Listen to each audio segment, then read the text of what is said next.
Love this podcast? Support it and sponsor today. Simply head to ozcastnetwork.com for details.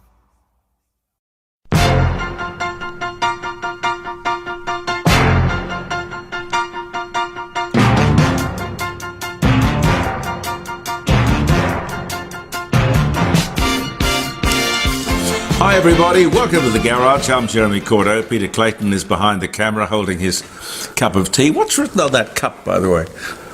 Nova. Nova! Now that was a Christmas gift from Nova when I worked for them. Very nice cup. It's a big one. It is. You put a lot of tea in that one, I tell you. Anyway, ladies and gentlemen, welcome to the Court of Public Opinion. Now, this is not affectation, I promise you. I explained on Friday the program we did at the dining room table I shouldn't have done because the night before, 5 o'clock, 5:30, the night before, I had an eye operation and I was literally with drops and things, and I really, had my papers and bits and pieces around me, but I couldn't see anything. And it was a bit of a mess Friday, I'm sorry. But we got there, we had some interesting guests and phone calls and things, but I have this funny thing where, you soldier on, you don't get sick, you don't take leave, you don't do, and it's so silly. It's far, far better to only do the show or the program when you're okay to do it. Because people don't accept excuses and whatnot. They just sort of listen and think, oh, there's something wrong there. Anyway, it doesn't much matter. But if you will excuse me, I will wear these because we do have a couple of rather strong lights here for the Facebook posting. Not that you see the strong lights in the podcasts, which go everywhere. You can pick that up wherever you get your favourite podcast from. If you'd like to follow the Court of Public Opinion, I would love you to do that. But it's not affectation. It's just that I can't really see without squinting, and then the tears, doesn't matter. Don't worry about it. I hope you're well. I hope you're happy. And I hope you might stay with us and enjoy this segment of the Court of Public Opinion. I don't know where you are. I never do, of course. We're here in Adelaide. It's a beautiful time of the year in South Australia. The Christmas pageant has come and gone. The lighting of the Christmas tree in Victoria Square will be, I guess, our next big event. You see, this is a sort of big village. I know that some people mightn't like me saying that, but I like living in a village. Most people, sensible people, would like living in a village. It's a much nicer place to live than a big city. The weather's wonderful. The street trees look particularly great. They've got all their spring foliage on, and the jacarandas are in flower. Bright, vivid purple. We're very lucky. We've got a few streets where they were prudent years ago, and they planted as a street tree the jacaranda. And when you get an avenue of jacarandas in full flight, flower, they look fantastic. The only place you'll see better jacarandas, look at some nice ones in Sydney.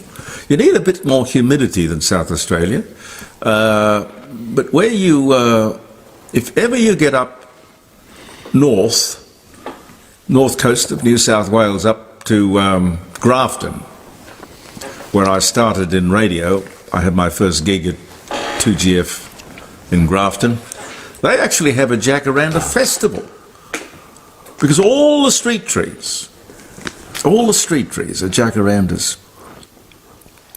And not only do you get this wonderful canopy of purple flowers, but when they drop, and they're only sort of up there, I guess, for a couple of weeks, but when they drop, there's a carpet of purple on every road. And they don't run around sweeping it up, they leave it there because it looks wonderful. Absolutely right. I got an invitation to the release of the new Mini, the Mini and Mini Cooper. They're made by BMW these days. Now, we got this showing even before the motoring writers did. I don't know, I've always thought that the Mini of the 60s, which is when it was born, was just right. Perfect. Designed by a fellow called Alec Isigonis.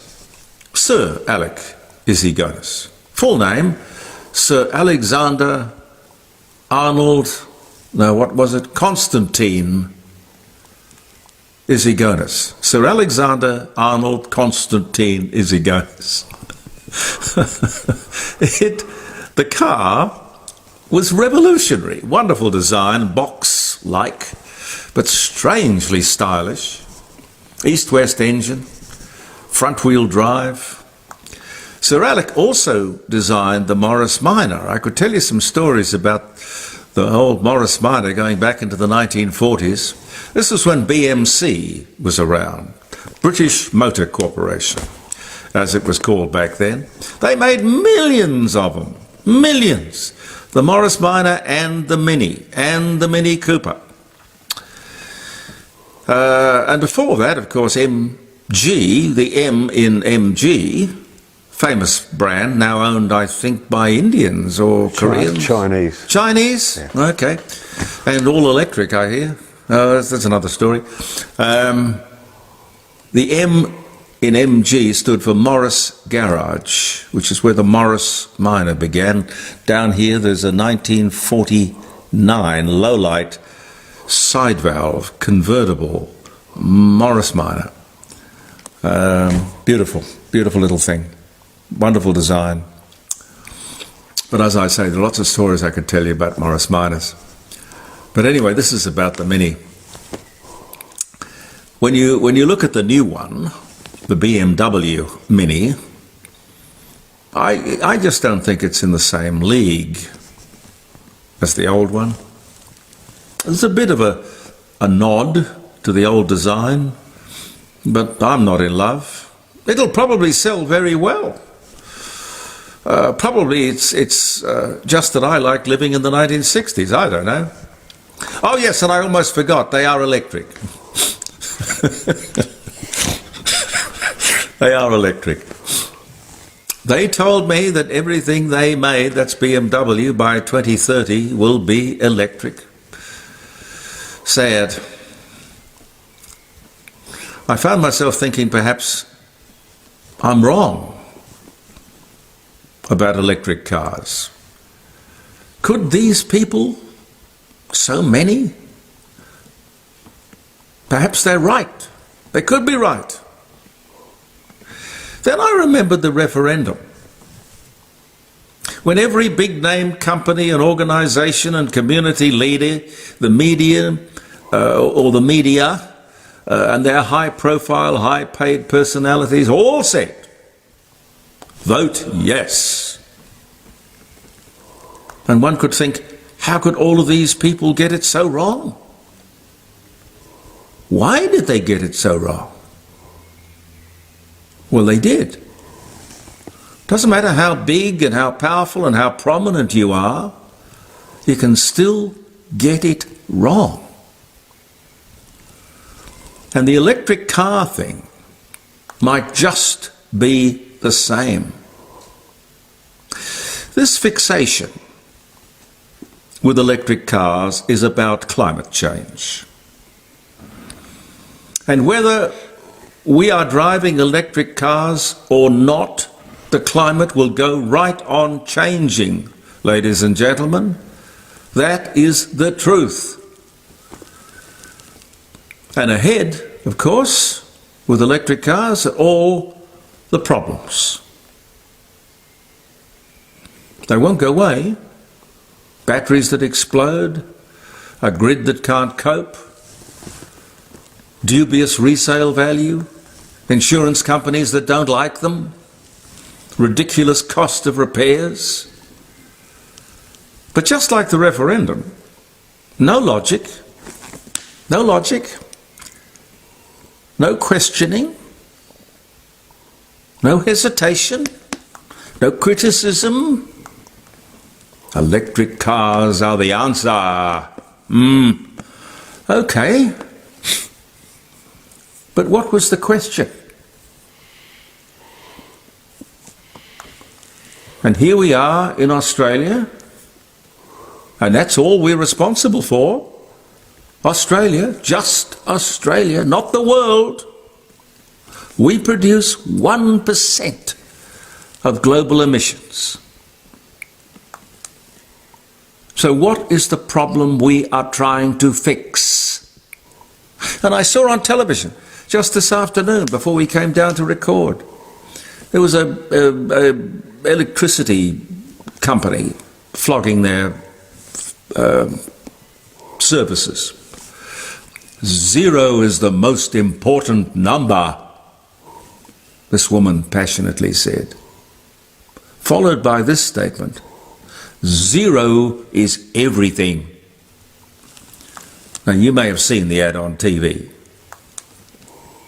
but nobody asks why.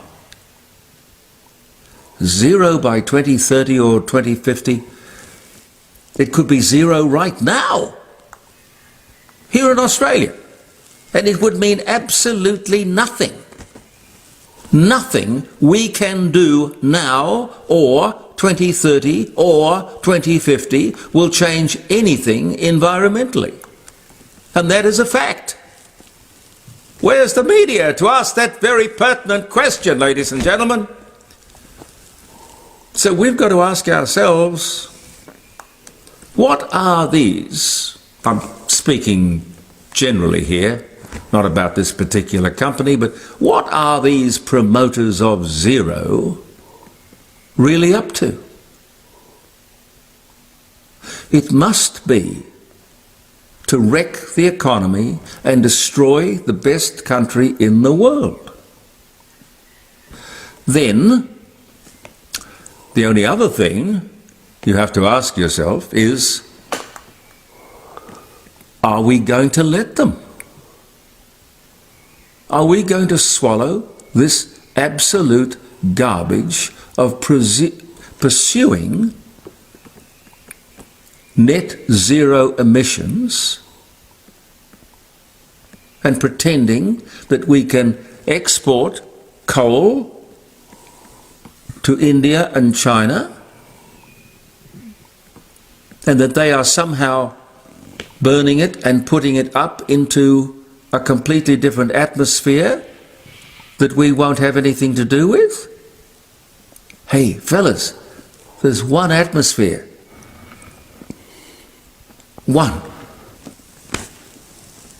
Your hypocrisy amazes me. A serious new wave of COVID, they tell me, is coming for Christmas. I see more people wearing masks. That's probably pretty good, particularly if you are of an age. Be careful. What else is around? The Qantas AGM, don't know if you heard about that. Shareholder democracy at work. Brilliant. I loved it. I don't think I could wear glasses inside. Apart from it looking weird, but it certainly helps. It helps. I couldn't agree more with that shareholder meeting. And they sort of expressed an opinion, which was basically that the board was totally out of touch. They have been told. They kind of said with their first strike, you have let down the company, the shareholders, and not to speak of the travelling public. This first strike, which means, of course, one more strike, and that board is gone. And there are some people on that board, quite frankly, when I look at those names, I don't know. They've got good connections. They somehow have some celebrity connection. I don't know. But what do they know about aviation? I think, frankly, they should get the boot, but they should get it now. Get it now. Time for one more, Pete? Yeah, sure. You know, we lost the tax offset. This is the tax offset which cost most taxpayers $1,500 a year under this government. They could have continued it, knowing about the cost of living problems, and I understand they don't want a fuel inflation, but it means important on a day-to-day basis, which is the sort of basis upon which most of us live. Make a big difference. $1,500 a year. And we wrestled with the high cost of fuel, and they could easily cut the excise on petrol. Just remember, half of every dollar we spend on fuel goes to the government. No, I think this government has a lot to answer for, and I think they'll have a bit of trouble doing just exactly that. Thank you, ladies and gentlemen, for viewing the Court of Public Opinion. The things we've said, you may agree, you may disagree, and I welcome all your comments, believe me, I do. Now, if I can squint through one eye. Happy birthday, it's November 6th. Adolphe Sax was born. He invented the saxophone. 1814 he was born. John Bannon was sworn in as Premier of South Australia. I like John Bannon. He was very good to me. 1982, I liked him. Can I just say, about John Bannon, I was flying interstate, and there he was in economy. Just Yep. No pretense about it. That wouldn't surprise me. Yeah. No, I think he was a very down-to-earth kind of character. I don't know if I've ever told you the story, but John Bannon and I tried to get the Macquarie network when it came up for sale after Young Warwick and that debacle where Seven was sold to Skase and the Woman's Day was sold to Packer and the Sydney Morning Herald and the Age was sold off to someone else. And here was the Macquarie network, which was the most illustrious radio network in the whole country. And John Bannon and I had this idea that we would buy the Macquarie network, which was at the time 4BH in Brisbane, 2GB in Sydney, 3AW in Melbourne, 5DN in Adelaide, and 6PR in Perth, along with 2CA in Canberra, and this wonderful MacSat system, which was a satellite system of taking radio around the country. Anyway, we worked out we had $100 million. I know it sounds like a lot of money. It is a lot of money, $100 million. So off I went to Sydney with a couple of lawyers, and we went up to the John Fairfax building where they were holding the auction, because it was basically who bid the most money got the network. We had $100 million. I had a bank, what would you call it? Not guarantee, it was a line of credit. Yeah. Line of credit for $100 million on the bank, on Credit Lyonnais, which was a French bank. And we went up to $90 million. And we couldn't go over because we only had 100, and we knew we had at least $10 million in stamp duty. And this fellow from Brisbane, I don't know where he came from or where he subsequently went. I made a pledge in my pitch to buy the network that I would not sell it down. I would not sell one single station, but I would sell some of the real estate because they had buildings, CBD, city square buildings, you know, Very valuable. Anyway, no sooner had this guy managed to beat me, he bid 110 million. They knew I couldn't match it. Anyway, the bottom line was we lost it. I subsequently got 5DN as the second prize, but no sooner had that bloke bought the network than he was selling it down. He sold every station in Australia to somebody and sold, I think he kept 2GB in Sydney. But we came that close to owning a wonderful, historic, prestigious Macquarie Broadcasting Network. And I have to thank John Bannon for that. We almost made it, John. John's no longer with us, I don't think. Dr. James Naismith was born on this day, 1861. He invented basketball. Golly. What else? P.J. Proby. He was born in St. Mary's Hospital in Houston, Texas. In 1984, reportedly, he was in hiding with his 15-year-old girlfriend, Alison Hardy. Alison's mother denied reports that they had secretly married in Gretna Green on the English and Scotland border. But he was born 1938. I don't know if who used to split his pants, as I remember. I remember the name, but I just don't remember much about him. P.J. Proby, yeah. Days of Our Lives started on television as a half-hour show in 1965. Stonewall Jackson was born in Tabor City, North Carolina. Huge hit with Waterloo in 1959. Waterloo, Waterloo, where will you meet your Waterloo?